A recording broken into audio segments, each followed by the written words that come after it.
What's up, Damn Nation? What's going on? What's going on? Welcome back. Welcome back. This is episode 5. We made it 5. We made it 5. That's a business week. Yeah, that's a whole, 5 days a week. 1, 2, 3, 4, 5. Yeah. So that means we get 2 weeks off. I suppose so, but we stretched it out. Yeah, we made it a month worth of material. Yeah, so if we do that, then we get it's just like the Saturday and Sunday, so we get two weeks. You got to rest on the weekend, right? Yeah, so we do. We mix fun with work. Yes. So you have to have a work-life balance. Yes. But we'll be back next week. But sure. Anyway, for those that don't know, I'm Mike. This is Damon. And we are the Damn Good Show. Welcome back. Here Welcome we go. back. What are we going to talk about today? Well, first, I want to start with a recap of last week. We could do a couple recaps, actually. Couple? Let's start with yours. Well, I got to start with mine. I dropped my sheet here. All right, so for those that watched last week, and if you missed episode 4, please go back and check it out. But last week, we were talking about traffic. We were talking about the worst drivers.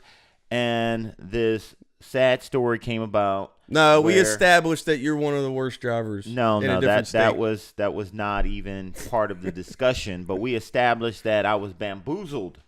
Well, they won't know unless they go back and watch last week. Yeah, you got to watch last week. But in the state of Arizona, after New Year's, I was there for the Fiesta Bowl. I got a speeding ticket from a camera. I wasn't pulled over, from a camera. They mailed me the ticket, got it in the mail, and I was just blown away by the $242 fine. So I wanted to figure out how I could go about reducing that fine or, cutting it out completely. Reduction would have been good. Would have been good. Would have been discovered that you can do defensive driving in Arizona. But after a little research, discovered that it's about as much as the ticket. So you're looking at about $240 to $250. So that didn't work for me. So I contacted the court. One of the ladies on the phone, she gave me a couple of options, and she said, hey, what about faxing one of our judges? I was stuck on that last week when you said fax. Yeah, fax. People still use fax. They actually still fax. I have an e-fax number, but it's still basically through email. And so she said, don't email, fax it. Fax so it. I had to go find a fax machine. Where was said fax machine? It was in a Blockbuster. No, I'm just no. Shout out to my wife. She used to work at Blockbuster. Yeah, no. We actually have a fax on our printer, so we can still send faxes through our printer. I think most of the new ones. If it's connected to your phone line. Yeah. So anyway, sent the fax, addressed it to Your Honor. There was no specific judge that she recommended. She said it will get to a judge if you address it, Your Honor. I pleaded my case, and about 4 days later, I got a letter in the mail. Look at that. Bam! Bam! In the mail. And it says, the court has reviewed the correspondence filed by the defendant. It is ordered, in all caps, in the interest of justice, the court has amended the charge in the above-mentioned complaint to a town code violation, and the fine has been suspended. He's off the hook. Suspended. Off the hook. It will not be reported to the Department of Motor Vehicle. You will not incur any points on your driving record. This case is now closed. No further action is required. Ladies and gentlemen, Your Honorable Judge Sherwood. I don't want to say his last name. But this was from the Paradise Valley Municipal Court. I talk bad about Arizona. I still think y'all fines are outrageous. But I got to give you some props for the quick response. Thank you. And it just goes to show you, if you actually communicate with people and reach out to them, you might actually get off the hook. I didn't get off the hook on mine, by the way. Just on the flip. You remember I said I had a ticket? Yeah. I paid that junk. Yeah, well, $242. I'm going to frame this bad boy right here. Well, I'm going to go to the dollar store. Give me a dollar frame. Yeah. Put this right in there. I wouldn't. I would just throw it away and get rid of it, man. Actually, no. You got to keep it in your file cabinet. Make sure keep this. I got the paperwork. Oh yes. Well, now I got to contact the rental car company and get my $15 fine. Processing fees. Yes, for the ticket. I have to get that reinstated. Man, they process. I think the rental companies make more off processing fees than they do anything else. Like if you use the toll pass in the car, there's a processing fee for it. Yeah. If you get a ticket or they have to do some extra work, there's a processing fee. So there's a flip side to all this automation that we're going through, right? Now they got to charge you still to do all that because now a person has to actually do work. I don't know. It's kind of weird. So with the computers, which it technically should be easier, they're going to still charge you to process it, even though the computers and algorithms are doing all the work. They didn't have processing fees all the time when a human being was doing the work. So no. But they charge you for the phone. If you call in on the phone, you get charged. Oh, yeah. So, anyway. All right. That's our first recap. Recap number 2. Yeah. So, I mentioned a book. I believe it was in episode 2. We were talking about our sons, our kids. Yeah. Sounds about right. And it was actually how to hug a porcupine. I think I said something else. It wasn't right. But anyway, this is the book, and we just wanted to bring it out. I've actually had to use this book in the last month, so it's actually pretty cool. When your kids always yell at you and say, "You never listen to anything I say." Actually, there's some really cool kids stuff. Say that? Huh? Your kids say that? Yeah. Mine does as well. So anyway, we do actually read your all's comments, so we appreciate it. That was the point. But we want to always go back and we'll fix whatever mistake we made. Yeah, we want to obviously provide information that is helpful, as we've always said from the beginning. We want our conversations to relate to you, and hopefully it'll make a difference in your day, your life, or whatever. Well, I don't know if it made a difference, but I can admit when I'm wrong. So anyway. Yes, indeed. That's that. And I'll put the information about the book. That'd be kind of cool. If you're really interested, no one's paying us to say it. I just think it's good material. So anyway. All right. So are we going to get into today's topic? So my good friend Jeff, he travels a lot, and we began having a conversation about, how he does his travel. Yeah. I mean, I, in the past, would be talking to him on a Sunday, him and the family. Just like, hey, well, how was your week? What are you guys doing this week? Oh, not much. Got to work. Got to do, things around the house, traditional stuff. Yeah. And on Wednesday, you pop on Facebook, and he's in Machu Picchu. And good for him. I mean, it's like he's one of those individuals that you see him one day, and the next day he's in another part of the world. Yeah. And so I was thinking about what we do and what our focus is on our show. Helping individuals, and I began talking to him just about travel and how he goes about doing it. And he was interested in having that discussion to help people find ways that they can travel, because I love to travel. Yeah, no, we definitely do. And I know a lot of people that say that they want to travel, but don't have the money to do it, don't have the time to do it. There's a restaurant here called Mattio's, and again, I'm not promoting them anything, though they have good pizza. Uncle Mattio's. There is an employee that works there. It's a young lady, and we see her every time we go in. She's always in there. She knows what we want to order. My son has a dairy allergy, so she knows how to prepare, what he needs on it, and all that stuff right when we walk in. Phenomenal. So over the time, we began talking to her. She's in her 20s. Do you know she told us she's never left the state of Florida? I believe it.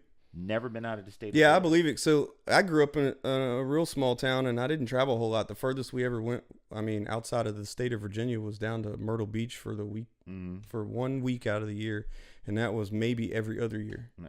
First time I was in an airplane, I was 21 years old. Wow. Now, since then, it's obviously changed. Now, when I was that's actually funny. I'm wearing this shirt today. I have a U.S. Air Force shirt on. My dad was in the Air Force. Props, Pop. What's up, Dad? Props. Thank you.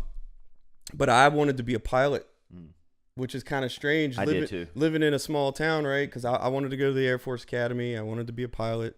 I talked to the Navy.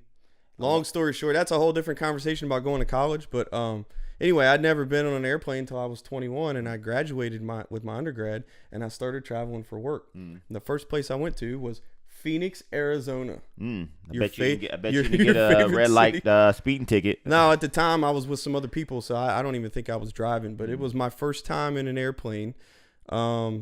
And I still remember it clear as day. Actually, I was sitting next to this guy, and he traveled all the time, and he was telling me about, his travel plans. But ever since then, we've been all around the world. So I travel is a huge thing for our family. Yeah, and especially when we had the fortunate it was unfortunate the way we got there, but it was fortunate to live in Europe for 5 years, and we traveled everywhere. So the people that actually get a chance to be expatriates over there really take advantage of going to a lot of different places. I've always heard that once you get over to Europe, it's easier to travel around because the countries are smaller. I've heard stories when people come to the U.S., their perception of the country is that it's not as big as it is. Yeah. And, when they're in a state and they're trying to go, they'll come into Florida and it's like, well, how long does it take to get to California? It's like, are you driving? Yeah, right. But when you're over in Europe, you can get on the train, you can be in France one day and then be in Spain and. But in both, it's all a matter of perspective, really, right? Yeah. Because if you think about you and I, like what we were talking about, or the girl that was at Uncle Mattio's, you live here and you stay in Florida, but then like reaching outside of that is a different world. So for Europeans, they go country to country, whereas for us, it's like state to state, right? Yeah. So, unless you go down to Mexico or up to Canada or whatever, that are at least the close ones, or down to Puerto Rico or, somewhere in the Caribbean. So yeah, travel. Now the thing is, it's about the same as far as ease. It's just a matter of perspective. Down there, over in Europe, you get to go to different countries. I was literally 5-hour drive from Italy. Yeah, but I also think it with the driving. Obviously you can drive. Gas prices are what they are, whether it's over there or over here. But when you think about it from just you want to get on a plane, say if you do want to fly to California, flights over there are cheap. Yeah, they actually have a rule. Just so, I don't know if you've seen this or not, but like the cheap airlines over there are like Germanwings, Air Berlin. I know people are going to kill me for not remembering these, but there's a couple other ones. You literally can show up at the airport on Friday afternoon and buy a ticket on Friday. No, and so you get a list of 10 places that you can go. Okay. So you say, I want to go to the beach. So they have a beach list. You don't know where you're going to end up. So you could pay 25 euros or 50 euros or whatever it is now. It's probably like 20 or 30 euros. It's not much. And they'll pick a spot for you. They just fill the flights up. Now, if there's a place you don't want to go, that's when you pay the extra money. So for every place you don't want to go, you pay an extra 10 euros or 5 euros. Say, I don't want to go there. Right. Or if you've been somewhere, let's say we're going to the beaches and you don't want to go to Barcelona for whatever reason. You just say, hey, I don't know why you would say that, but you would say, hey, you'd pay an extra 10 euros for your ticket. And they would take Barcelona off your list, and now you're down to the 9 that they have. But at the end of you $25, $30. That's you think about that. That's one way usually. That's a romantic getaway. I mean, just being spontaneous and just able to head to the airport and say, you know what, let's just roll the dice and go and do something new today. It was fun, man. You could do that, and but on a regular day or weekend, if you just wanted to go somewhere, you can go almost in a decent radius. 40 to 80 euros per person, which really isn't that bad. Oh, that's nice. No, that is nice. But we were in Germany, so we're kind of centrally located. And of course, there's a lot of flights depending. I may had to drive to Frankfurt from Stuttgart, or I couldn't get a flight out of Stuttgart, or I'd have to go to Berlin or over to Munich or something like that. But so, what do we tell our audience, those that are in the damn nation that are interested in traveling, that have that desire? But really don't know how to do it. Don't know where to start. Yeah, it's a tough place to start, especially here in the States. And I travel a lot for work, so I'm a little jaded. I go through a travel agency for my flights. We do some personal travel through that manner, but I don't know, man.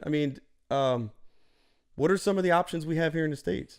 You get out from Florida, the Caribbean's the option. Well, Mexico. For a lot of people, you just mentioned travel agents. A lot of people aren't aware that travel agents still exist. That there are organizations that operate as travel agents, and they make your process a lot smoother, a lot simpler.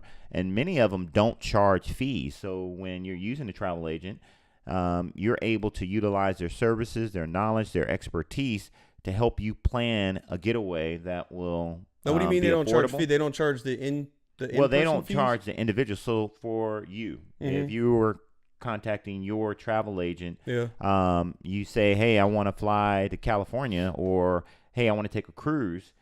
They won't charge you to do that service because in many cases they get commission from. They get it from the commission. From the company, from the cruise lines and things like that. So for you, audience, it's a service that you don't necessarily have to pay for. Now, there are certain circumstances where you may be charged a fee if it's a large group or if the travel agency has to put in a little more work than normal. Yeah. But to really go to your question, for those in the States that are looking to travel, one of the easiest ways to do it is on a cruise line.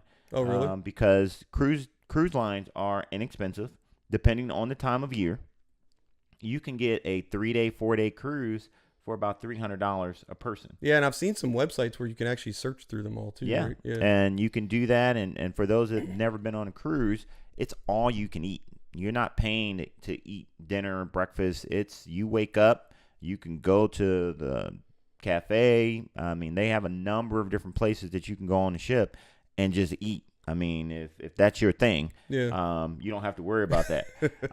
But there are a lot of activities to do on a cruise. But the awesome part about it, if you get a great destination there, you have the Western Caribbean, you have the Eastern Caribbean, you have the Gulf Coast, where you can hit Mexico, you can hit Cuba, you can hit Central America in many cases, and spend the day in these countries. And in most cases, even with all the turmoil and things you got going on with security and safety, you don't always need a passport on a cruise. So I know it's a lot of people out there that don't have their passport, and so that's always their hesitation of like, well, I got to get a passport, so I'm not going to do it. Well, if it's you do a process, cruise, that's why. Yeah.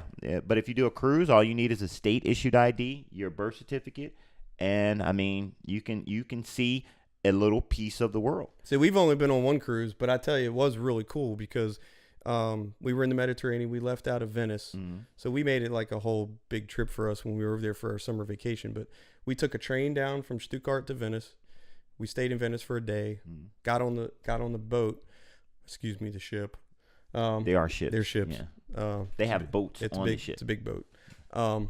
But yeah, we left out of Venice and we were able to go to like 3 spots in Greece. We went to Turkey, and then of course back to Italy. But being able to see a lot of different places you wouldn't normally individually just go fly to. So you want to go to Mykonos, you want to go to Fira, you want to go to Santorini. I mean, it was really cool because out of that bargain of doing that trip on the ship, not only did you get the ship and the food and the party atmosphere, and for us we had kids, so they get to stay in the kid area and they didn't want to come back out. I just gave them they gave them a card. That is a big key for those of you that have kids and want to take a vacation and enjoy the vacation. Many of the cruise lines, you can drop your kid off all day long. They will watch them. They will feed them. They will clean their boo-boos and scrapes and all that stuff. And 9 times out of 10, there is no additional fee for this service. And for the little ones, don't they give you like a little pager if they have to call you or something? Well, I think some of the cruise lines, and not to promote like any particular one, they have bands, so your child is tagged essentially. Yeah. So they can be identified as yours. And on some cruise lines, your room phone, you can actually take it out of your cabin, walk around the ship, and if there's an issue or an emergency, they can call you directly and get in contact with you. Yeah, the technology's gotten a lot better for that. So and in some cases, touch with them. Some cases they do have the little pagers. Oh, okay. And things like that. Yeah, I literally have only been on one. We keep talking about going on another one, but I don't even know why we haven't yet. But well, we've been on, my wife and son, we've been on about 11 cruises. Oh, nice. Carnival, Royal Caribbean, Disney, which is one of our favorites. And they got Castaway Cay too, right? They do have their own little Castaway Island, which is nice. Now, I know some people would frown upon like Amtrak. Yeah. You can get on Amtrak, and they have a lot of packages that people surprisingly wouldn't even think about. I got to be honest, I'm a little hesitant with Amtrak.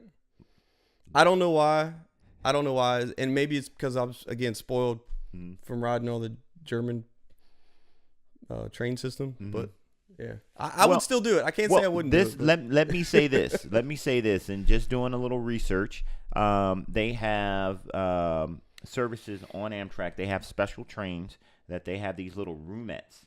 And so you can actually reserve your own room. Mm-hmm. They clean it, so they have a crew that comes in. They make your bed. They do all the things for you. You have your own private shower. You can sit and relax. If you get the roomette, you actually have the opportunity to they have a meal package, so you can eat in the dining car with no additional fees.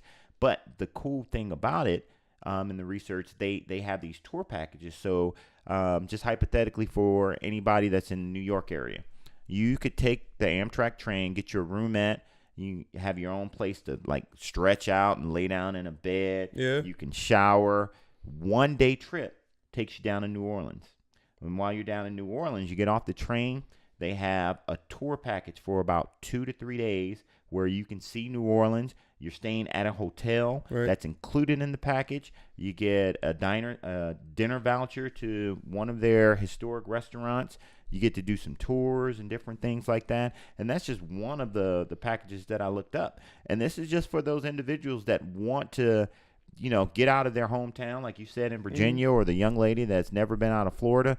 Just some opportunities to really just see the country, experience something that you haven't done before. And the price point for it is not ridiculous. Yeah. And I think a lot of people are just, for lack of a better way of saying, they're scared to leave their comfort zone, right? Mm-hmm. So on that note, right, what as far as recommending what to do, I would always tell people to travel. Yeah.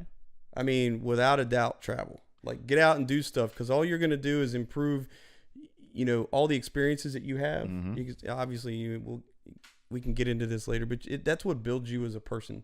If you stay in one place all the time, you kind of get stuck in a rut. But if you get out and experience other things, there might be things that you never had knew preconceived notions about that you didn't, that you now, because you went out and started traveling a little bit, you maybe thought, your train of thoughts changed a little bit. Yeah. I have family that lives all over the country, and I'm originally from California. Brother and sister that have lived in New York, and I've traveled, back and forth from coast to coast. And I remember one flight I was flying I don't remember if I was flying into New York or flying back to LA, but there was a lady that I met on the plane. Now, I'm going to age myself real quick.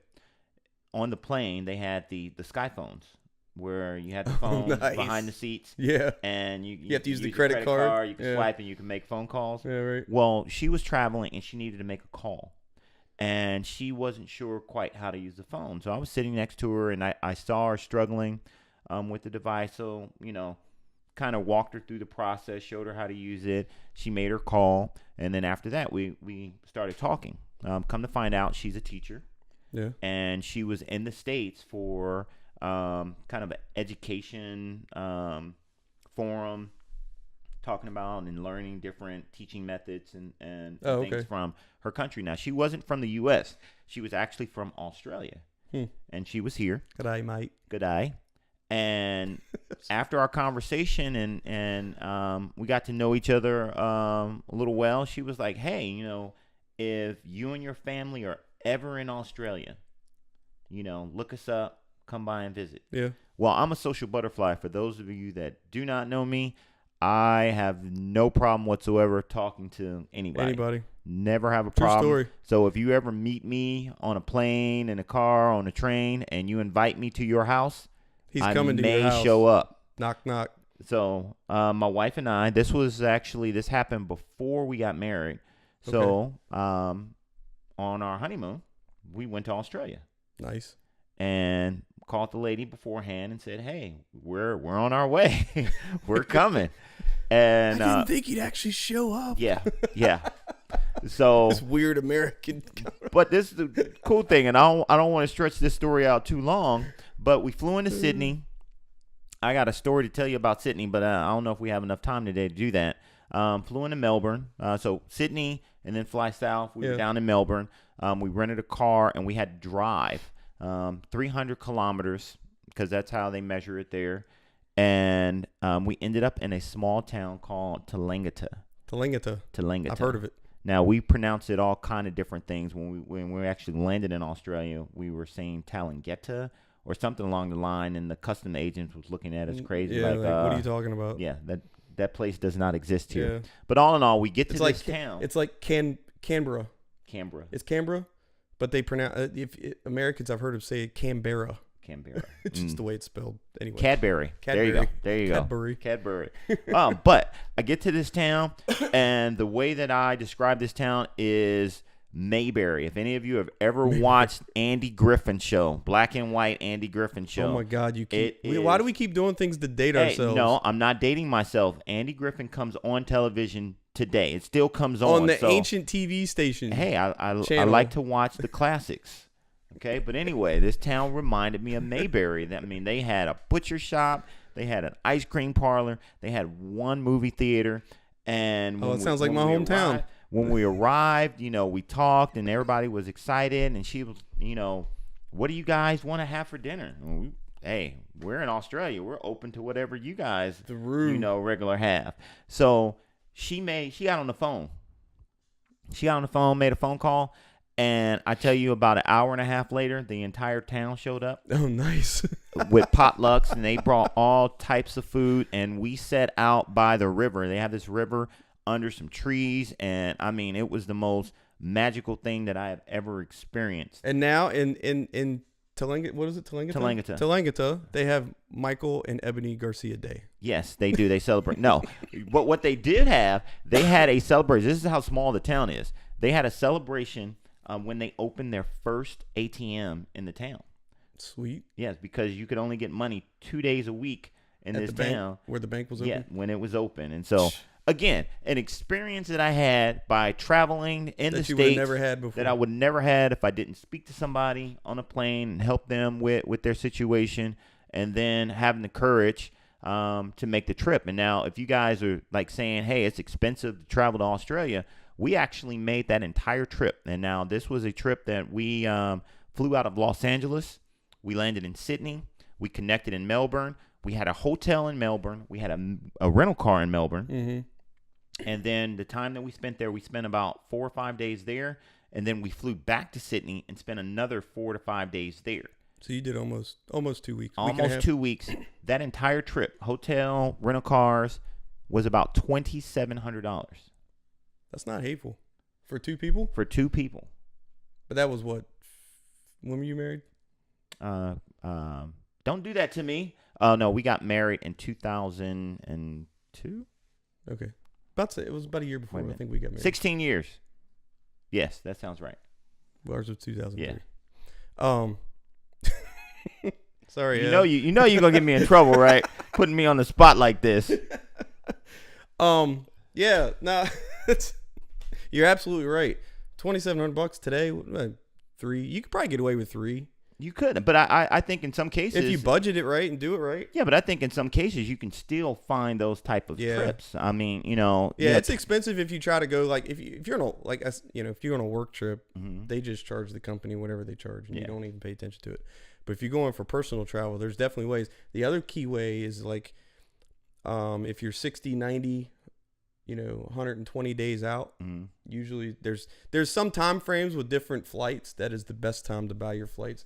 And actually, not to put out advertising for them either, but the flights.google.com mm-hmm. is a good way to find, if you put a flight, a place where you want to go, they'll keep you up to date on the prices and stuff that go up and down. Okay. I don't know if you've ever seen that or not, but yeah, man, it's you got to get those experiences, man. And my thing to other people is, if you got to get out there, you got to experience other things. I have been to a lot of different countries, mm-hmm. and it's changed my perspective on everything, really. My first flight, I said, was to Phoenix. Mm-hmm. My first flight out of the country for a job I was doing was actually in India, in New Delhi. So there's nothing like, and I was by myself, mind you. I'm sure that was interesting. I was by myself, and of course I had someone that was supposed to be picking me up from work. And I get into the airport, and it was the first time I ever had experience with a military guy holding an Uzi. Yes, you do see that overseas. You see guns in the airport. Mm-hmm. And you see so for us, it could be a little scary. It could be a little daunting. And mind you, I was probably 23 24 years old. I mean, in retrospect, after 9/11, you see it a little bit more here, Yeah. but it's definitely more prominent overseas. But that was an eye-opening experience, just that alone. Yeah. But once I got there, and I got to go down to Katamana, I got to go down to the Red Castle, I got to go down to Old Delhi and see really on the back of a rickshaw. I mean, man, like it was eye-opening. Not only for me just to experience that, but to see how other people live. Yeah. So the one thing I've told a lot of people that I speak to in high schools and whatnot, if you're a high school student and you're getting out of school, or you're a college student, or let's say maybe you're doing a gap year or whatever, go out and travel. I think every student in America should go to a third world country and experience, and maybe not extreme to a third world, but go to a country that needs help. Go to somewhere where they live differently than you do. That's kind of the serious side of it, right? Because I really do think if you experience those things, your eyes will open up. You'll have a different perspective, not only about where you are here in the States, but just in general and where we fit in the world. Because other people don't have those experiences. Yeah. There's only about, I think what the statistics are now, there's only 15 to 20% of Americans even have passports. I would probably say that. It's something like that. I haven't looked it up recently, but it used to only be like 10%. Yeah. So you can imagine, even though there's several of us that do a lot of traveling, I do know other people that travel a lot more than I do. But there's a small percentage of people who do that. So look that stuff out. There's actually jobs that just came across. I just saw a Facebook post. It was a posting for Caribbean, I think the Caribbean cruise line. They have jobs that are out there that they'll match you up with a photographer or a videographer, whatever it is, and you have to blog for them. I've seen that. Yeah. So you can actually get paid to be on these cruises to do that job. So if you're a young person, you're young as crap, go out and take advantage of some of these jobs. Experience the world, meet those people that you would have never run into, and you could get paid doing it. Yeah. Especially today, you could be on the internet doing it, right? They want a blogger. Yeah. So travel blogger, you go out and you go take a cruise to, I don't know, all over the Caribbean. So you walk into Jamaica, right? You could blog about Jamaica for a couple days, and then they'll take you to the Bahamas. Then you go to the Bahamas and you do your whatever. So well, to even go a little further with that too, I know quite a few young individuals that have, they finished school, they graduated, and they're overseas. There's a young lady named Amaya. She's in China right now, and she's working with young kids in sports. Yeah. And I believe it's dealing with basketball, but it may be a little bit more than that. I apologize to Maya if I don't have all the information, but she's been in China 7 months. She just had her 7th month anniversary in China. That's a thing. It is a thing. She says she's going to stop celebrating after every 1 month. year. Yeah. But then I know another young man. He's Still in the cool. Philippines. He's in the Philippines right now. Yeah. And he's teaching young kids. I'm not sure exactly if he's teaching English or what, but he's doing that for a period of time. And so there are opportunities just to really get out there and see countries and spend some time there and just diversify your just experience, your life. And, for myself, I've flown into Belize. Yeah, I'll say, where have you been? Let's go down through some of these. Well, I've been to Australia. I've been to Belize. Belize was the first country that Australia was the first international country I flew to, but Belize was the first country that I flew to where when you land in the airport, they push the stairs up to the plane. Oh, yeah. Yes, that was my first experience of that, where there's no sky gate that comes up to the plane and you walk out through this bridge. No, we had to walk on the tarmac and walk into the airport. Been to Europe, been to Paris, France, Canada, of course, Mexico, of course. Been to Ireland. Trying to go through Guatemala. Been to quite a few Mexico countries. Mexico is a country. Well, regions. I had to. I couldn't. Yes, my apologies. Somebody was gonna call me out on it. Well, regions Central of America. Mexico and Central America. My bad. I'm sorry, I couldn't let that go. And South America, Central America. I've been to Haiti. Oh yeah. A lot of the Caribbean islands. And see, I haven't done a lot in the Caribbean or South. I've been to Mexico a couple times, but it was just Tijuana. I've been to Puerto Rico. I've been to Puerto Rico.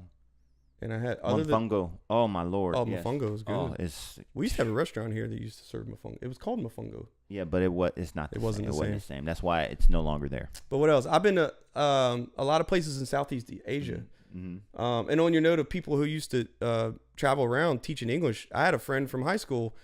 He was over there for years, and actually he ended up meeting his wife over there at the time and had some kids. But he was teaching English to Japanese students. Nice. Yeah, and he was living the life in like this really, really small rural town. And he that experience I think changed his life forever. But yeah, so I've been to Japan, I've been to China, I've been to the Philippines, I've been to Indonesia, been to Malaysia, Australia. Been a lot of the Asian countries. Yeah, I did a lot of Southeast Asia countries for work for a while. So I'd go out for a couple weeks, do some work, and then come back. Mm-hmm. Actually, one cool story was after I got married, I had a 3-week stint out in. I started in Indonesia, and then I went to Malaysia and then the Philippines, and I went through Japan, and actually I went through China as well. Well, I wasn't. Yeah, it was China. And on the way back, I actually flew my wife to Hawaii for our honeymoon. And while I was on that trip, it was actually the first time I got to use a voice over IP phone. Okay. So today it's like normal. Like that's what you have in your house now. You have them on your phone. Your landlines. Yeah, it's all voice over IP. What's that? It was the first time I ever got to use one, and it was the only way I communicated with my wife, and that's when she told me she was pregnant with our son. Oh, nice. So yeah, it was pretty cool. That was like our story. So I was sitting in the embassy in Indonesia, and that was how I found out we were pregnant. And I flew her out to Hawaii. We did our week of honeymoon, and then we flew home. Well, I got to get back to Hawaii. It's been we've been talking about going back to Hawaii. 20 years since I've been to Hawaii, and my son's never been there. So. I've been 3 times. Okay. Actually, another great story. I had a friend that was a traveling nurse. So if you want a cool job that travels around and you go somewhere every 3 to 6 months, a traveling nurse. Okay. So my buddy from high school and college, his name's Dale. He used to do that. So a friend of mine, Roger, we got on the phone one day. We're like, let's go visit Dale. We're like, where's he at now? He's in Hawaii. Oh, yeah. That's a trip you want to take. Okay. We literally, I think it was a matter of 4 hours between the time we said that and the time we had tickets. And then it was that following weekend or whatever. We were on a plane. And that's the 2 of us went. We're not recommending that because that's expensive. Actually, it wasn't. No. We found a really good deal. I think both of us flew out there for like $500 or $600 round trip. That's nice. Yeah. So that means that you guys can do it. There should be no excuses. No, literally, it was just people aren't traveling on a whim, and we were on a budget because at the time I didn't have a very decent job. I mean, I was doing okay, but I was basically single. So we left. I was in my 20s, and we took out and we visited Dale for like 4 days. Nice. In Waikiki. Well, for me, I just want to make sure that our audience has the opportunity to know that there are plenty of options out there for you to see the world. There's no reason whatsoever why anyone should, be confined to their city or their state. And I just wanted to ask because my friend Jeff, in our conversation, how many of you, if you can comment down below, how many of you would be interested in hearing ways that you can travel, opportunities to see different parts of the world? Between Damon and Jeff, they're the 2 most traveled individuals that I know. And, we were talking about just doing a separate segment just to have just that conversation, maybe do it once a month, give you some tips, some tricks on doing that, and bring Jeff in and allow him to share, some of his techniques. Yeah, I mean, I would like to learn because, like I said, I travel for work, but I don't buy a lot of tickets for personal travel. So I know there's some maneuvers you can make to get some cheap tickets and save on some airfare and even hotels and things like that. So yeah. I know people that do it. It's just, and let me be clear too, because I've said all this stuff and I get to tell people where I went. This isn't about me. It's not about me saying, hey, I've been all these great places, even though it's fun. It's really just to express to everybody that, hey, even a kid that grew up in a small town, can get out and experience the rest of the world. Yeah. And it really did, for all intents and purposes, changed the way that I perceive the world and the way that I live. So yeah, I mean, I've been to a lot of these places, and I'm fortunate to have done it, and I want to continue doing it. Mm-hmm. And hopefully as I get older and work my way towards retirement, I'll find ways that I can travel. We want to get an RV. Yeah, we've actually. It's either a houseboat or an RV. Well, not a houseboat. Ebony does not like the rocking. water? So, well, she doesn't mind the water because she loves cruising. But we would actually get on, we're looking at maybe a small yacht. Yeah. When I say small yacht, $500,000 to $1 million. Money I don't have right now. But something around those lines if, we didn't do an RV. Yeah. No, I actually think we'd end up doing both, because our dream retirement would be to buy some sort of boat that we could travel around the world, do odd jobs, just hang out wherever. See, Ebony, I've told you there are other people that have this dream. So we haven't talked about this one, have we? We have to make this a reality. No, but that's what we want to do. Why not? Yeah. I mean, hell, I've been to Seattle and I've seen those people living on the boats. So I'm like, that's kind of cool, but they just kind of stick around. They don't really, most of them don't go anywhere. Yeah. I want to get a boat where you can actually go somewhere. It was actually a guy who used to teach IT classes. He has a huge company up in Seattle. He took a sabbatical for like a year and a half, and he decked out this boat. That's exactly what he did. He took a year and a half and just traveled around the world. Okay. Well, hey, people. That's all we're going to have for you today. Again, as I mentioned before, if you guys want to comment below, let us know if you want to hear from Jeff about some travel tips and different things. Definitely, we want you guys to like this video, subscribe, and then share it. That's the most important thing. We want to get this information out to more people. Don't forget on YouTube, you hit that little bell at the top right, I think, to get the notifications. Get notifications when So we're posting. we put something out. And just for you guys, just so you know, we're going to our goal right now is we're growing more into this is to release a video every Friday. So just be on the lookout for those. And dude, this has been fun. It has been. This has been fun. Episode 5's in Episode 5. in the can. There we are. All right, man. Well, get out there and travel. Oh, RV or houseboat. I want to know about that. So let us know. All right. This is the end of episode 5. This is Damon. This is Mike. And it's a damn good show. Peace.